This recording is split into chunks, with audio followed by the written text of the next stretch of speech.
My name is Hyatt, and I am here to present my book, Bet on Yourself. So my book is a compilation of stories and lessons that I have learned from my career in Silicon Valley across 15 years, working at Amazon and Google.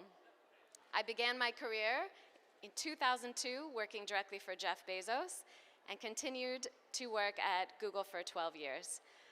My book, Bet on Yourself, is my attempt to translate the lessons of the best practices of these high-performing CEOs that I've worked for the rest of us normal people, for us entrepreneurs and people with good, big goals that they have for themselves. So my presentation will begin with 5 principles of leadership that I have learned from these CEOs. The most commonly asked question that I have is, what differentiates these CEOs? What is the common denominator between these super performers? So my presentation today will present to you 5 of the common themes that I have witnessed in these CEOs. The first of these principles is to be fearless. As I mentioned, my very first job out of university was working for Jeff Bezos at Amazon in 2002. That first career was not expected. My family moved to Redmond, Washington in 1985. They did not anticipate that the personal computing revolution would start just a few minutes from our front door. Microsoft headquarters was built in Redmond, Washington, and I watched the technology boom take off in Seattle. I went to the University of Washington for undergraduate, and at the University of Washington, I studied international studies, nothing tech-related. But I was graduating just after the dot-com bust. In 2000 and 2001, the economy of Seattle had been destroyed by the collapse of the dot-com bust.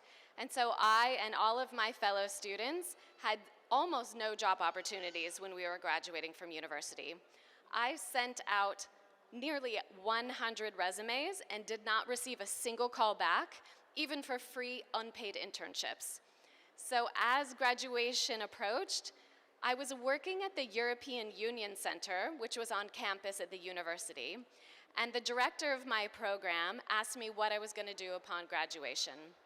I told him I didn't know because I hadn't had a single call back. But after some time, he suggested that I might consider applying at Amazon, simply because his wife worked in recruiting there.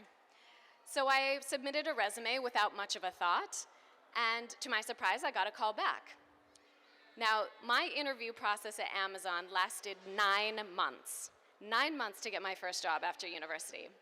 My first round of interviews was with every single assistant in the company. At the time, there were about 12. I was there for 10 hours straight, answering questions about my ambitions, my goals, my skill set, and what I could offer to this young team at Amazon. By the end of that day, I realized how unprepared I had been for that first interview.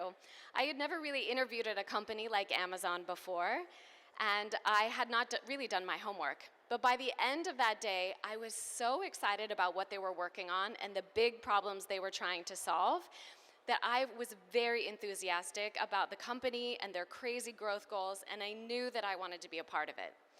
So I went home very, very excited and really hopeful that they would call me back. But I heard nothing for the next 3 months.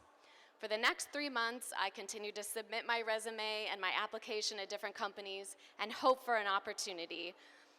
But finally, I got a call back from them. So 3 months later, they called me in for a second round interview, and they asked me to come in, but they did not warn me that these interviews would be with all senior vice presidents in the company. I was really confused when I arrived why they would waste senior executive time on someone who was very junior. I was only almost 22 at the time. I didn't really have any skills, so I thought it was a waste of executive time to be interviewing me. But what I didn't know at the time was that I had scored really well on those first round interviews, and there had recently been an opening in Jeff Bezos' office, and I was being considered to fill that open position. So that second round of interviews was very difficult. 3 of those executives had been assigned to try and find my breaking point, to see if I, as a young, ambitious person, could handle the pace and the stress of Jeff Bezos' office. I did not know it, but 3 of them had been assigned to see if they could make me cry. That was not to be mean. That was not, actually, it was kind of out of kindness, because that environment that I was being considered for was very stressful, very fast-moving, and you had to be the right personality fit to not only survive, but thrive in that environment. But I had done my homework this time. I had opened up my first Amazon.com account. I had made my first orders. Remember, this is 2002. Not very many people had used Amazon services yet. I had researched the company and their current growth goals. I knew the markets and industries they were trying to move into, and so I could talk more educatedly about what they were working on. And then the day ended, and I felt really good about it, and again, 3 more months of silence. But by then, I had some competing offers, and I considered that maybe Amazon wasn't my next step. It hadn't been my plan A anyway. It would be okay if that wasn't my first job out of university, and I finally got a competing offer at a research institute.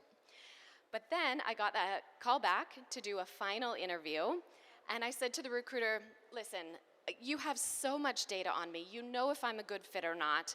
And she laughed and she said, I'm so sorry. I promise this is the last round of interviews. But she did not tell me that it would be a single final interview, and it would be with Jeff Bezos himself. So I walk into a conference room, which turned out to be Jeff's personal conference room. I sat down in the chair, and the recruiter just said before she closed the door, just a word of warning, he has a really loud laugh. But she did not tell me that that laugh would belong to Jeff Bezos himself. So a few minutes later, he walks in the door and lets out a very big laugh, and he introduces himself and says, I'm only going to ask you 2 questions. I know you've been through a lot of interviews, but this is going to be easy. And it was not easy. The first question he asked me was a brain teaser. And this brain teaser was asking me to estimate the panes of glass in the city of Seattle. I paused and I took a deep breath. No one had ever asked me a question like that before, and I was not prepared to answer that type of brain teaser. And so I thought, Anne, why is Jeff asking you a question like this? And I thought, okay, he just wants to see how my mind works. Can I take a complicated problem and break that down into manageable steps? So I outlined for him how I would approach answering that type of question. I thought, okay, where do we experience glass and windows in our life? So I said, everyone has a home, everyone has a mode of transportation, and work or school, this third place where we go. But then I had to account for outliers. In Seattle, there are some very, very wealthy people who have a single home all to themselves and multiple cars. There are some who have multi-generational families living in a single apartment and take the bus. And so I had to account for all of these anomalies. I thought that that was an answer to the question, but instead, Jeff stood up, uncapped a pen, and went to the whiteboard in his personal conference room and said, I'll do the math. And we proceeded to fill 3 floor-to-ceiling whiteboards with the math until we got to a final answer.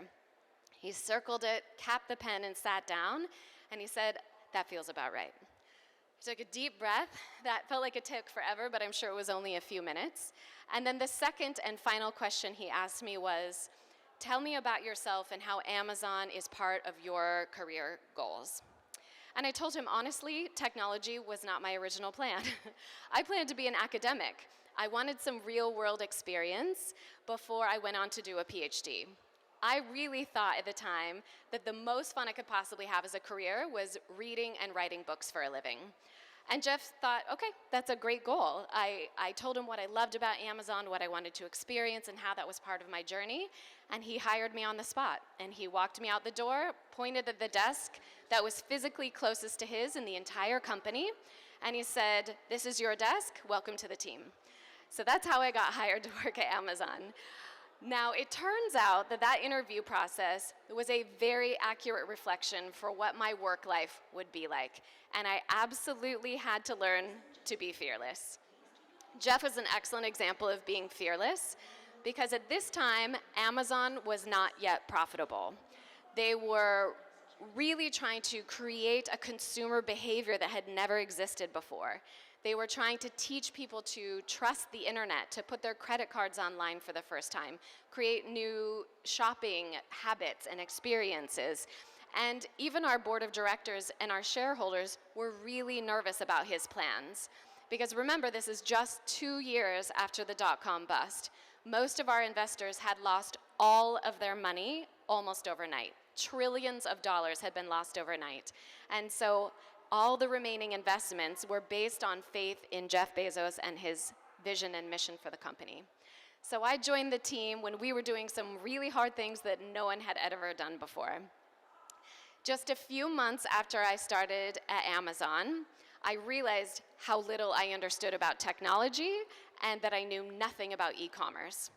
And actually that was okay, because e-commerce had never existed before, and even the senior vice presidents in the company were doing things every day that they also had never done before. So it was an environment that was supportive of learning and adjusting as you go. So a few months after I started, I got my first big individual assignment. I was very excited about it. I really wanted to prove myself to Jeff. I wanted to show him that I wasn't just a 22-year-old person who had no idea what she was doing, which was true, but I wanted him to trust me and to take on something big. So when he came to my desk in the morning, he had a piece of paper that had long series of numbers on it. He laid that on my desk, and he said, "Anne, I need to go to Texas next week. We have Tuesday, Wednesday, and Thursday. I need to visit these properties," and he walked away. That's all he told me. This is before Google Maps existed, so I wasn't really sure how to map out where these places were, and the information written on the paper were not addresses. It turns out I figured out they were GPS coordinates. And I thought, is this another test? Why would he just give me a list of GPS coordinates? But I figured out where these different properties were in Texas, and I did the math, and it was impossible for him to visit all of the properties in the amount of time he had given me. They were physically too far apart. So I went to my manager, John, who still 19 years later is still chief of staff for Jeff Bezos. He's an amazing person who taught me everything I know. And I said, "John, it is not possible to visit all these places in the time given. We either need to narrow down the options, or we need more time." And John did not even look up. He just said, "No is not an answer." I thought, I cannot move these properties closer to each other. They're too far apart to move the jet. There's no other runway that will work for the jet that we had chartered, and it was too far to drive. So I thought, what is in between the two of those? And my only idea was to hire a helicopter. So I thought, okay. So I went to John with this idea, and he said, "Okay, do that." But I'm 22. I don't know how to hire a helicopter. I've never done that before. I don't have a contact. And so I called the charter company, and they connected me with a local pilot in Texas, and off he went. Jeff went to Texas. I had no idea what he was doing there or why this was so important to him, but he came back 3 days later very happy. He was thrilled about a project, a secret project he was working on, and he told me, "I've narrowed down these options. I want to go back to my 2 favorite properties, and let's go back next week." And I thought, perfect. I know what I'm doing now. I have a helicopter guy. I know the logistics. This will be easy. So at this point in my time at Amazon, I had realized I needed to do a lot of homework to be successful in this job. Every meeting felt like it was held in a foreign language. Technology speaks in acronyms and in analogies, and there were all these terms I didn't know, and there were these experts they were quoting that I had never heard before. And so I started keeping a notebook on my desk of all of these terms and people I did not understand, and I would come in early every morning to research all of these things so I could contribute a value, or at least understand the assignments that were being given to me. So it was early in the morning, one morning. I was the only person in the office besides security, and my desk phone rang. My phone rang, and it was the charter pilots. The pilots had never called me before. And so they said, "Anne, I don't want to alarm you, but there has been a helicopter crash. There's been an automated emergency beacon go off. We don't know if it's Jeff." Obviously, it was Jeff. They were in the middle of nowhere, Texas. My hands started shaking so bad I could not hold a pen to write, and I thought, I have just killed Jeff Bezos. I have worked here 3 months, and I have not only killed Jeff Bezos, I have killed the entire company. Because again, we are not yet profitable, and Amazon's entire value, our shareholder value, is based on faith in Jeff and Jeff alone. So I called John at home, and I say, tell him what's happened. We don't know if it's him, but we need to be prepared. So I call my first emergency board meeting. They had never heard of me. I was brand new and the junior most member of the team. We assembled an emergency board meeting so that these executives could create a plan for if he was dead, if he was seriously injured, if it was not him at all. We wanted to be prepared. And then while they were creating plans, I started calling local hospitals. Again, before Amazon or Google Maps existed, so it was very difficult to figure out where in the middle of nowhere, Texas, they might have taken him if he had crashed in a helicopter. So I called one hospital, 2 hospitals, 3 hospitals, asking, has anyone come in for a helicopter crash? And they all answered like I was crazy. I did not want to use his name because I did not want to create a story if there was or wasn't one. But the 4th or 5th hospital I called, they asked me, are you family? And I knew I had found him. So he eventually called into the board meeting, convinced them not to issue any kind of proactive press statement, and he said, we need to keep this trip secret. What no one knew until that moment was he was entering the space tourism race. This was the very beginning of the concept of regular civilians going into space. And the Ansari X Prize had just been announced, and Richard Branson and Elon Musk and all of these characters who are now blasting into space were just starting their companies. And Jeff wanted to start his own, and so that is why he was buying properties in Texas. It turns out it was him. He did crash in the helicopter that I hired for him, and we were this close to Amazon never existing as it is today. So after he talked to the board and convinced them not to issue anything proactively so his competitors wouldn't know what he was working on, he asked to speak to me. And I thought I was going to be fired. I thought almost killing your boss is a reasonable reason to fire someone. But instead, he said probably the nicest words that have ever been said to me professionally. He said, Anne, I hear you're really good under pressure. I took a deep breath. He probably said more. I think I blacked out. I remember nothing after that moment. I just felt such relief that 1, he was okay, and 2, he wasn't upset with me. And that was a really important moment in time of learning to be fearless and learning to trust myself, because from then on, in my eyes, I was no longer a 22-year-old who had no business having this job. I could trust myself to figure out hard things and do things I had never been done before. And equally important, Jeff saw me that way. He started to give me projects far outside of my job description and far senior to my abilities and experiences because he knew he could trust me to figure it out. And so I joined this team of dreamers and doers and ambitious people, and I learned to be fearless in making a lot of mistakes. So I start the talk there to say that all of the seeming courage that came out of my career afterwards was hard-learned. I was very grateful to have worked in technology early in my career because I am naturally timid by nature. I am a perfectionist in all the negative connotations of that word. I am willing to hold myself back out of fear of being judged or looking stupid in front of people I care about. But technology nurtured me out of my nature. It isn't a place that tolerates timidity or fear. It is a place that encourages and gives you a supportive environment for learning and investing in yourself. I learned to be fearless, even though that is not my nature. Now, the second of the 5 leadership principles I want to talk about today is a continuation of this. Be humble.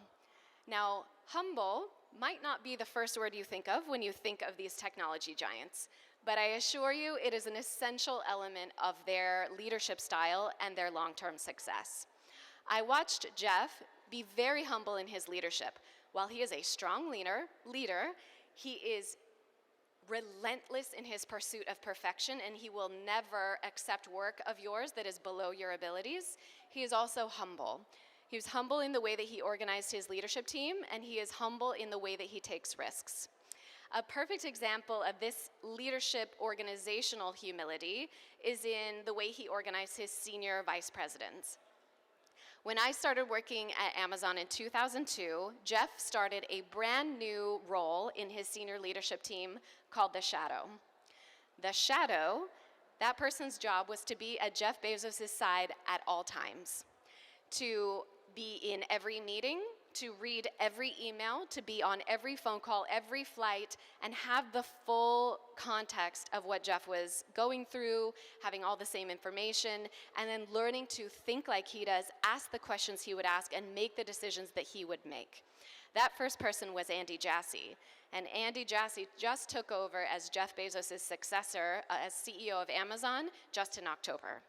That is a 19-year apprenticeship of being taught how to take charge of this very powerful company. Andy, after his year and a half of service as the shadow, became the president of what became a multi-billion-dollar subsidiary company of Amazon Web Services. He could do that because Jeff was humble enough to create a role where someone's full-time job was to learn to think like he did and then to challenge him, to ask questions, to challenge his favorite ideas, and to anticipate all the possible angles that had not yet been fully explored, and to make sure that we did not get into a situation where all of the senior vice presidents were afraid to tell the truth or to ask the hard questions. He wanted to build into the culture that academic style of peer review and challenging. That, I think, is an incredible example of humility. Yes, he was in charge, and yes, we were sure of his vision, but we also knew that we were in the room to make Jeff the best possible leader he could be, and that was often in asking the hard questions. So my journey of humility continued from there. After 3 years, I went back to my plan A. In that original interview with Jeff, I had told him I wanted to be an academic, and I had planned to go to business, to do a PhD. So at my I applied for PhD programs, anticipating it would take a few years before I would get matched with a good program. But to my surprise, on my very first application cycle, I got into my dream program at the University of California in Berkeley. I was not studying technology. I was studying international studies, focusing on Scandinavia. So I moved to California not knowing a soul. I did not know a single person in my program. In fact, my program only admitted me that year. So I had no one at my side who understood how I felt as a new student. I had to really learn how to be successful in an academic environment, which is the opposite of a technology environment. Things are very slow. The entire purpose of your courses is to absorb a lot of information and to learn to ask smart questions. I did not expect that my PhD program was not preparing me for a career in academics. It was preparing me for my work at Google. So my very last email I sent to myself at Amazon, I sent from my account to Udi Manber. Udi Manber had been an SVP at Amazon in the early years and had been sent down to California to run A9, which is Amazon's search company. When you search in Amazon and it can predict what you want, that's A9 doing that. So Udi was the president of A9 based in Palo Alto. And so I sent that as my very last email. I said, Udi, I'm coming down to Silicon Valley. If you ever need help, call me. And he said, the moment you settle in Palo Alto, please come and see me. So even during my PhD program, I spent every Friday at A9 working for Udi and working on the very exciting projects that they were working on in California. But then I started getting recruited by Google. They were interested in my experience at Amazon, particularly having paired very well with Jeff Bezos, which is a rare skill set. And so they were recruiting me to come into Google. I said, no, thank you very much. I'm so happy in my dream program. I'm really happy in academics. And they didn't take no for an answer. So they asked me 2, 3, 4 times to come. And the recruiter was very clever. He said, well, aren't you just curious about that Google campus? Don't you kind of want to see what it's like? And it was true. I did have questions about how anyone could get things done in an environment where you had free food, you had volleyball courts and video games, you could bring your dog to work. It was a very unusual environment, even now, but back then, no one had a corporate campus like that. So I went to Google for the very first time, and I was immediately in love. Not necessarily with the perks of the food and the dogs to work, but with the people. I don't know if this was an accident or by design of the recruiter, but I found myself at lunch sitting between a former astronaut who had been to space, a former professional cyclist who had raced with Lance Armstrong in the Tour de France, and Vint Cerf, one of the original architects of the internet. I looked at the recruiter and I said, yes, I think I'll be very happy here. And so that's how they started. But then they made me take an exam. Even though they were recruiting me, I had to take an entrance exam to prove that I was smart enough to keep up with the world's smartest engineers. I am a terrible test taker. I'm a very good student, but these standardized tests do not accurately reflect that. And so I was really afraid that all the recruiting efforts were in vain. But by some miracle, I scored really well, and so I started at Amazon working for Marissa Mayer, who was the very first female engineer hired at Google as employee number 20. I learned a lot by working for Marissa, especially about humility. We were working on creating products that are integrated into every single one of our lives today. What we were trying to do involved a lot of failure. It learned a lot of humility, being very public about your mistakes, and most importantly, celebrating what you had learned as a result of them. But after 2.5 years in Marissa's office, I was then recruited to come and work for Eric Schmidt, who is the CEO.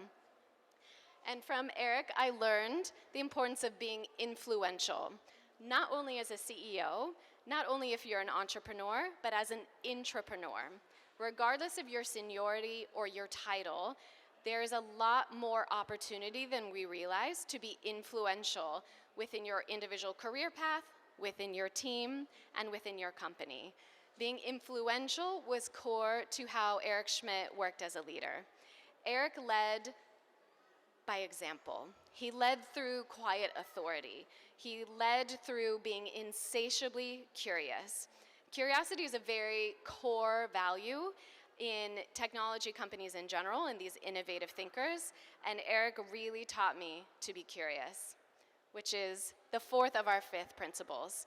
Now, being curious is something that these technologists do at an Olympic level. They ask probably 100 more questions than the average person would about anything. About if you've been to a country they've never been to before, if you're having a particular challenge within a code review, anything in between, they would ask far more questions than a normal person would because they're enriching their understanding of the world. When you're running a company where literally every single person on the planet is a potential customer, you really have to reflect that in the way that you design, keeping everyone in mind. And so every fact was very important to him. Here's an example of how curious Eric Schmidt is. He has a plaque on his desk that says, "If at all possible, say yes." Now, if at all possible, say yes does not mean overloading your calendar with things you should have delegated or not being careful about what you commit yourself to. It's about saying yes to things that might scare you or might expose your vulnerabilities or might show that you are a novice in a new area. So when Eric Schmidt realized that as a professional CEO, he was going to live his life on a plane, he decided he wanted to do the fun part, which was fly it. So Eric Schmidt is a certified jet pilot on 5 different aircraft, from a 757 down to his personal G650. He does the regular certifications just like a pilot does. His hobby is what people do for a living. That's the extreme lengths that he takes his curiosity to. Now, after 3 years of working for Eric as CEO, those are the last 3 years of his 10-year tenure as CEO, he announced to our team first and then to the company that he was transitioning to executive chairman. Now, Google had never had an executive chairman before, and he had never been a full-time executive chairman before. So Eric really needed to reinvent his skills and his role and his team. He reassigned everyone who had been a direct report and gave them new opportunities in different departments of the company. And I was the only person remaining.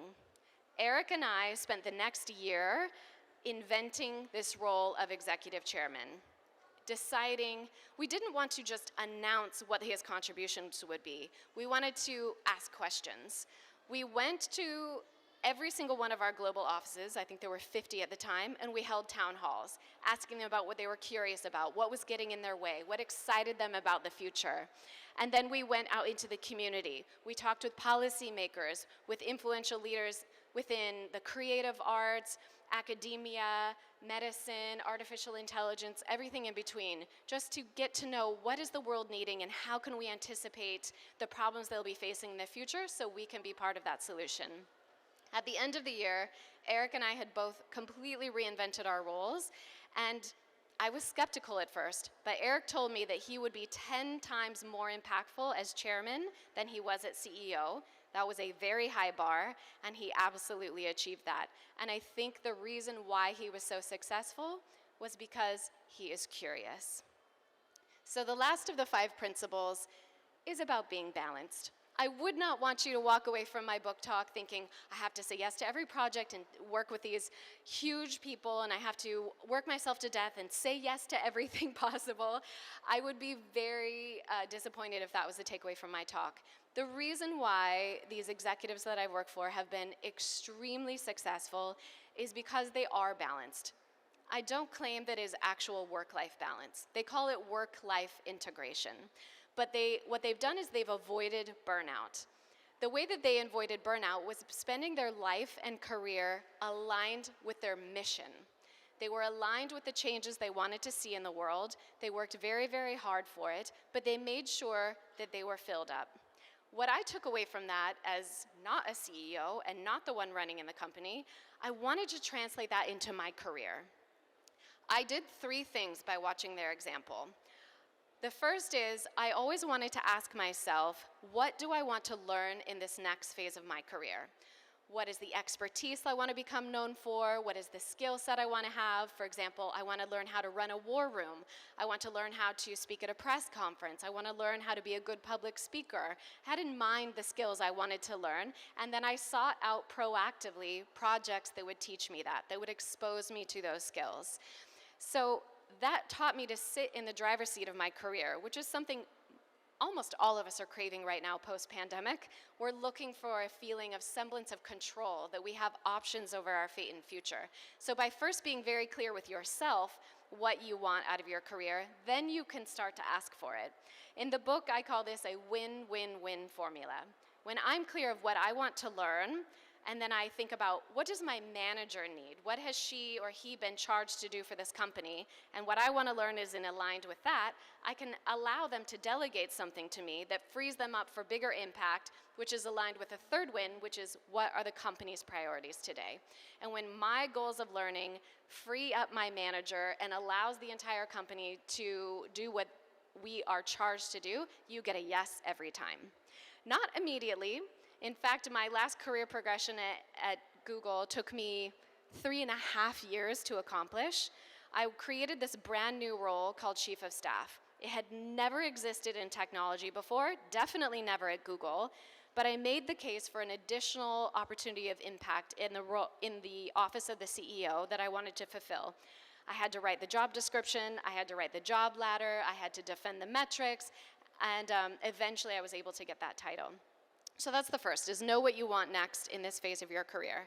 Second is, seek out leaders that you not only like, but that you want to become like.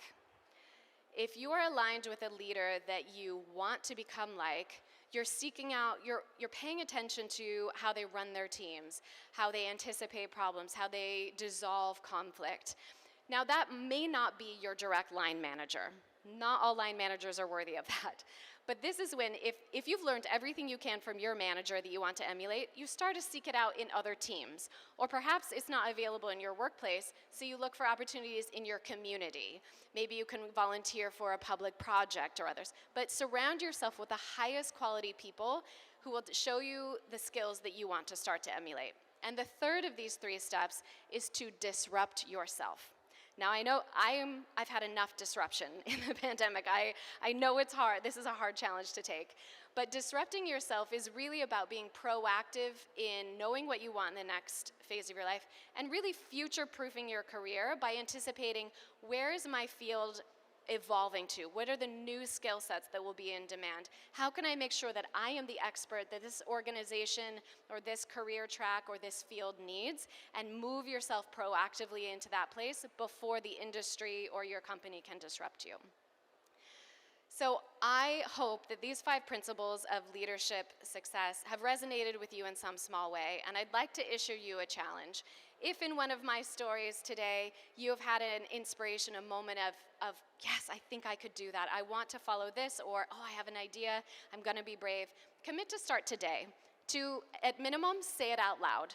Say it out loud to a stakeholder, someone who will support you and keep you accountable, then make a plan to get a win-win-win and to get the yes.